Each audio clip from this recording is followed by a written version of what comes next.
The Denver Broncos defense dominates as they defeat the Los Angeles Chargers 24-7. What's going on, Broncos country? Gage Madrid here, Denver Broncos Syndicate.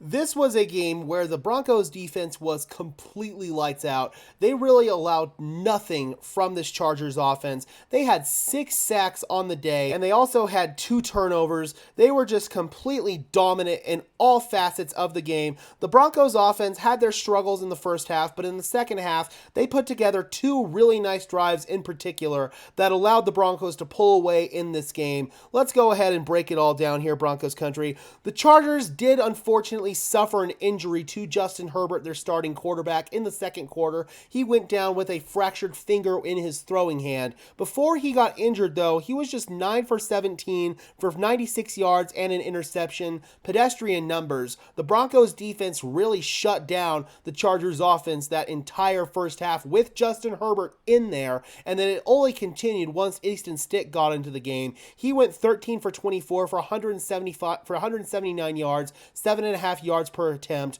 no touchdowns, no interceptions. He was sacked twice. He had a QBR of 37.5, which was slightly better than Justin Herbert's QBR of 1.5. So the Broncos defense completely shut down both Chargers quarterbacks.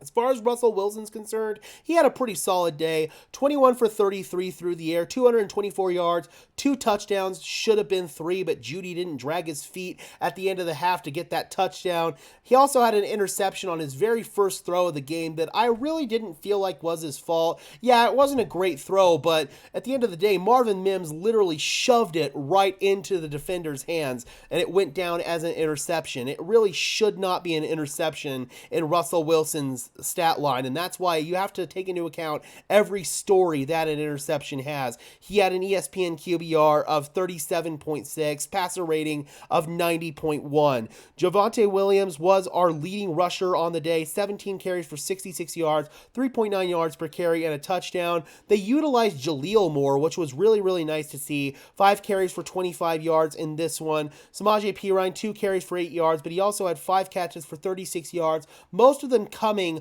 on that 2-minute drill in the final drive of the first half. So Samaje Perine really has become the Denver Broncos 2-minute machine. Cortland Sutton, 3 catches for 62 yards and a touchdown. Lucas Kroll had a big play, 1 catch, 35 yards. Javonte Williams, 3 for 25. Adam Troutman had a touchdown to cap off the Denver Broncos' final drive on offense, where they took 7.5 minutes off the clock. They were methodical. They had plenty of passing plays and running plays, and they capped it off with a wide open touchdown to Adam Troutman.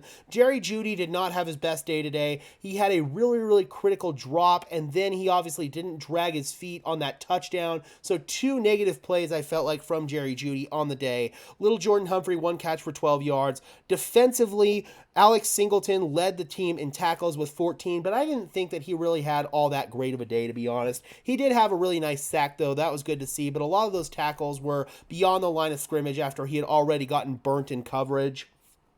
Josey Jewell, 9 tackles, should have had 2 interceptions on the day that he undercut throws on, just didn't make the play. Had a sack as well. Josey Jewell had a really good day, I thought. PJ Locke was really good as well. Justin Simmons, big shout out to Jaquan McMillan. This man got robbed of a scoop and score towards the end of the first half. It really, really looked like it was a fumble on that throw there from Easton Stick. They ended up ruling it an incomplete pass, but Jaquan McMillan forced the fumble and then ended up returning it to the house. Big shout out to him. He deserves a game ball for the way that he played. As a blitzer off the edge, he was phenomenal. 5 tackles, had a sack, just awesome stuff from Jaquan McMillan on the day. 2 QB hits, big time play from him. Pat Surtain, pretty solid overall, locking down Keenan Allen. Allen was really the only Chargers offense that they had.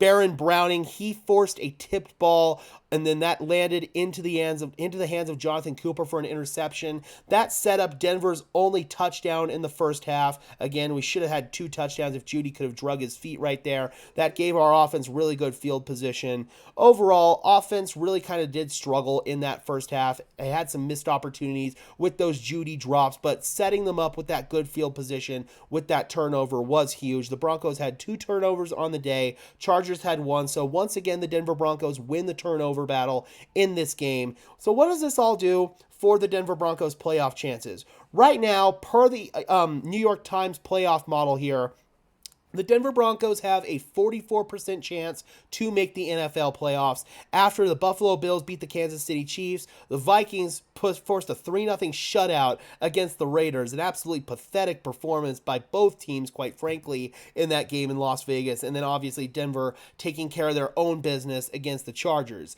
If we win next week against the Detroit Lions, that will shoot the Broncos' playoff chances all the way up to 69%. So this could be a critical game for us against Detroit to give the Broncos a little bit of playoff wiggle room, because if they win against Detroit next week, that could shoot them all the way up here to the number 6 seed. Cleveland would be the number 5 seed. Pittsburgh would be the number 7 seed. As it currently sits right now, try to take that away here.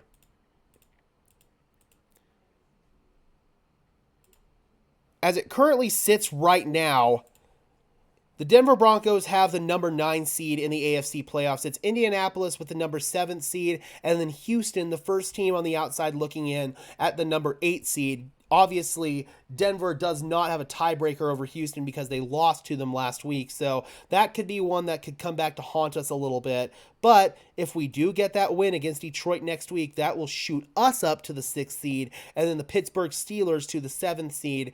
That's just without all the other outcomes. Houston might be there, but Denver would definitely be the 6th seed. So that makes this upcoming matchup, again, critical for us to have almost like a little bit of a buffer heading into those final matchups against the Patriots, the Chargers once again, and then the Raiders on the road to close out the season.